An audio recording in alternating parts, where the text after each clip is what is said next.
Welcome to ETF Central, which is more than just a platform. It's designed to be the pulse of the ETF industry. My name is Bilal Little, and I'm going to be your host. I want to say thank you, Max, for joining us today. Max is the founder and CEO of Blossom Social, a social networking platform for investing. Excited that you were able to make it. You guys just flew down, so this is going to be a fun, quick hit session. But tell us a little bit about Blossom Social and sort of how you kind of created the idea. Yeah, perfect. Thanks, Paul. And you're right. We just got off the airplane and came right here. So it's great to chat with you. And yeah, my name's Max. I started Blossom about 3.5-4 years ago, right when the whole Wall Street Bets, Reddit craze was going on in 2021. And in one sentence, Blossom is a social network for retail investors. So what makes it really unique is we actually connect to users' brokerage accounts. So we connect to Schwab, Robinhood, E-Trade, Vanguard, all of the sort of major brokerages, and allow a much richer discussion experience because everyone's profile is backed up by what they're actually holding. So if you're looking on, say, Reddit or Discord or another forum, you can't actually see, if people are putting their money where their mouth is. Versus on Blossom, you can click, see my profile. You can see Tim or other influencers' profiles and see, exactly a pie chart of what they're holding. So it drives, much better and richer discussions. Given your background, what kind of created the inertia behind starting this? What did you see that was missing in the marketplace? Yeah, I mean, all the social platforms, people were already having discussions. None of them were really built for investing. So that was sort of the big gap in the market. And then I think the really interesting timing that came about in 2021 was broker linking technology really advanced, so that it was very easy to integrate with brokerages. Before that, it would have been very difficult. You would have had to really go one by one individually to these different institutions. Mm-hmm. But now there's basically APIs that you can connect to that link to all of the different institutions. So it kind of was like the perfect timing for a platform like this. There's platforms out there that have existed that are essentially for investing, like StockTwits or some of these others, but they weren't able to really capitalize on this technology. So we sort of see ourselves as like the new wave platform that's built from the ground up for investing conversations. Yeah, it's interesting, right? Like the back engine behind the way things work. Like a lot of people don't necessarily care. You just want to trust that it works, right? Yeah. So I feel like with social media, it's a big trust factor.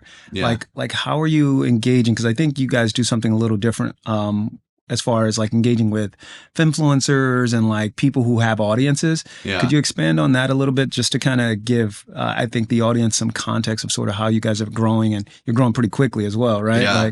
100%. We just crossed a 250,000 users. We're on track for 500,000 by the end of the year. We actually just started ranking in the US App Store. We were like number 176 in finance, I think, yesterday. We started in Canada though, so we've been top 50 in the Canadian App Store. Apple actually ranked us as one of the top 25 apps for 2025. And so, yeah, the momentum's definitely there. But one of the really interesting strategies that we've taken to grow is working with finance influencers. So we work with a ton of the largest creators. I think we have over 100 now creators on the platforms. Some people might recognize like Eric Nomics, Joey Yang, Bilal, or BD Investing. And so one of the things we've been very cognizant of, though, is being, almost careful with the influencers that we work with, because the audience that we bring into the platform ultimately is what's going to create the community. Mm-hmm. And in the influencer space, there's a lot of people who are just super get rich quick, pushing like really risky stocks.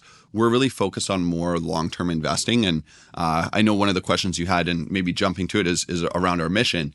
And our mission is really to help people make better financial decisions by, building a community for them to share ideas. And so that sort of mission around helping people make better financial decisions really is tied to our growth, because we want to be growing in a way where we're growing the community thoughtfully for people who also sort of share that value and share those mission, and aren't just like looking to, make a quick 10x, which obviously is extremely risky if you're. So stay with that for a second, because I think that you bring up a really good point, right? Like the biggest issue with most people in investing is financial education. Yeah. Like maybe talk a little bit about how you guys are doing something different and or engaging with these influencers to actually properly educate people, more so about the risk dynamics, I think, that are part of investing that often gets overlooked because, to your point, people are just chasing returns. They are only looking at upside. And then when you have volatility that creeps into the marketplace, they don't have a fundamental understanding of like how things might move. Yeah. So what are you guys doing around that?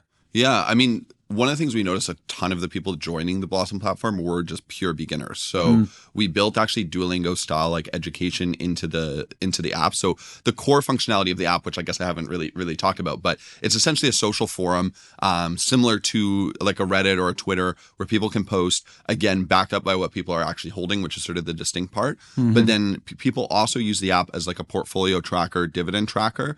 And then the other sort of core pillar, we sort of see the three core pillars as like social, portfolio and dividend tracking, and then education. So we've built almost Duolingo style, TikTok-esque courses for people to learn the basics, because we're very focused on like building an experience that doesn't feel like super finance bro, super, closed off. Like our whole, exactly. Goal. I mean, if you join Wall Street Bets and you're like a full beginner, there's all these terms that you don't know what's going on. And so we're like, okay, how can we integrate people with the basics? And so they kind of learn the basics, the basic terminology before they're just thrust into this social community.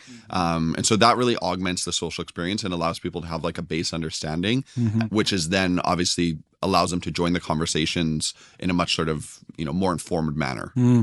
So what I found to be interesting when I was looking at the platform is you actually have a lot of information tied to exchange traded funds. Yeah. So talk a little bit about that and kind of how that's actually resonating with the audience and like how you see the engagement growing around that. Well, it's such a misconception about retail investors that, they only want to buy Tesla and buy the risky positions, right? Yeah. Number one topic that people follow, you can follow topics of interest.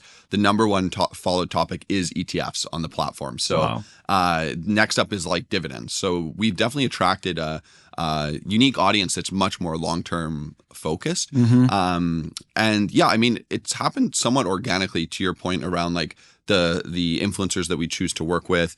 But it's allowed us to be in a position where we get to work with a ton of ETF providers. So we're working with, State Street, VanEck. We've done campaigns with, Amplify ETFs. I think we're kicking one off with them. And then pretty much everyone in Canada, like BMO, Fidelity, because they're like seeing this massive shift in the market, which I'm sure you're hearing from conversations that you're having, where before everyone's been focused on advisors and more people are buying ETFs directly. So ETFs are having to sort of shift their strategy to be like, okay, how can we reach this audience directly? And we're sort of in the perfect position to kind of help them do that. So that's been a cool aspect of the platform. Yeah, I think the ETF wrapper provides like access in a simpler format. Yeah. And with the advent of, call it, various platforms where people can actually go in and just invest fairly quickly, I think you see two different factors that have really come to the market, but it allowed people to say, you know what, I want to participate. And the ETF wrapper is really unique in that sense because we do see ETF issuers struggling with distribution and or trying to grapple with, hey, what do we do?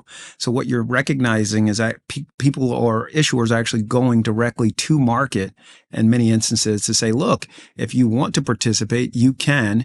And then you still should have a thoughtful conversation. So I actually see you guys as a linkage point between both retail and the advisor community. Like, is that kind of the way you're thinking about some of the distribution strategy as well? Yeah, I think so. I mean, definitely like helping people have those like informed conversations is really, really important. Like, I think we see on Blossom, like some people actually do engage in retail platforms and then also have an advisor. Like we have one of our users, one of our early investors, actually, this guy named Ramet. He has like a $7 million portfolio that he trades himself. And then he also has the ones with the advisors. And so the two are like very interconnected in a lot of ways. And, we've heard as well from the ETF providers that we work with is sometimes even people will be on platforms like Blossom to learn and educate themselves. And then they might bring some of those strategies to the conversations with the advisors. So you're not necessarily just targeting the retail directly, purely for retail buying. Some of those, it's then going to, have those conversations with their advisors of like, hey, I heard about this single stock ETF. What are your thoughts on that? So the ecosystem is very interconnected, but I think the one trend that we are seeing is investors want to educate themselves. They don't want, some of them don't want to use a financial advisor at all, but even the ones that do, they don't want to just sit back and sort of not know anything. They want to, learn and be intelligent about it so they can have those intelligent conversations with their advisors. It's funny you bring that up. So I think yesterday, the first XRP ETF launched. And what's really interesting is if you go to these social media forums like a Reddit or an X, you see the community around product, or I would say crypto like that, is really, really high. So as the ETF wrapper continues to evolve, you have different industries or investment pockets that you can participate in, which is actually going to force the advisor, to your point, to have these conversations, because the end client is actually going and they're doing a lot of their own research and they're saying, hey, why aren't you buying this for me? Exactly. And then they're competing on your platform almost, or sharing with their friends saying, look, I have access to this. Yeah. Like, how do you see that continuously evolving for the ETF issuer as well?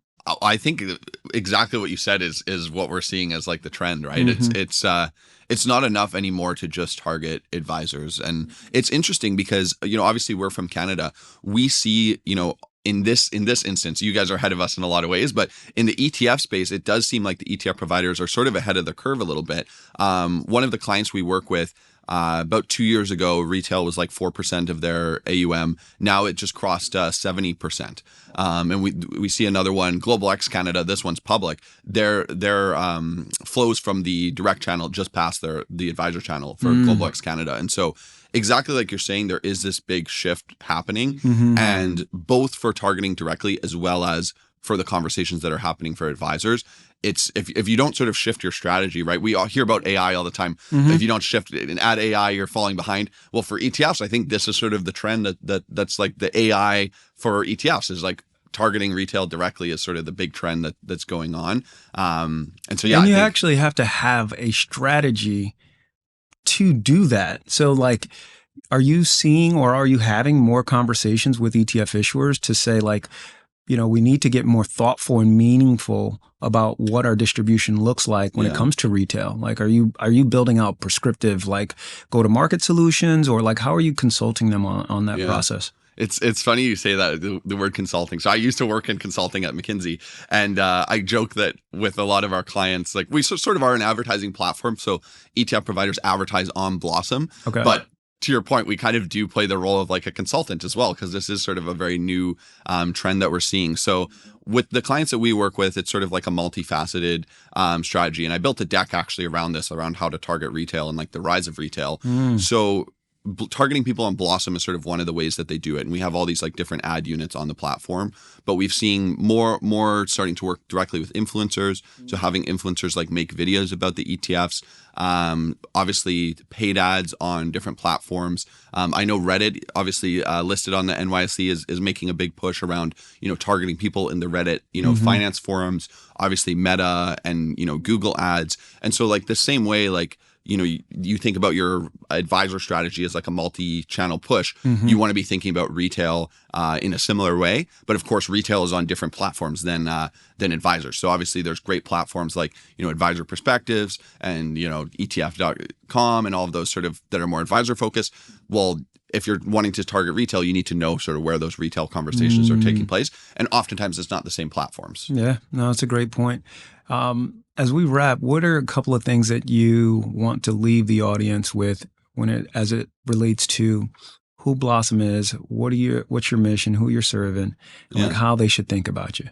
100%. Well, if the audience if there's any ETF providers listening, which I think is a good amount of the listeners, definitely don't hesitate to reach out. Like we sort of see ourselves as the next wave of like the company that's helping ETF providers target retail investors. And so in the same way, I know we're chatting with the Vetify guys later, and they've done a huge wave of that, of being sort of the leading solution for targeting advisors. We see ourselves as sort of that, but for retail investors. And so that's our main focus. Obviously, we're a social platform, but where we make pretty much all of our money is helping solve that problem of helping ETF providers get their funds in front of retail investors, driving buying activity. And the beautiful part is, since we have 2 billion in linked assets, we can actually show direct impact on AUM. And so it's pretty cool innovation that we're, I think, bringing to the space, both on the user side, but as well as the ETF side. And so happy to, keep the conversation going. My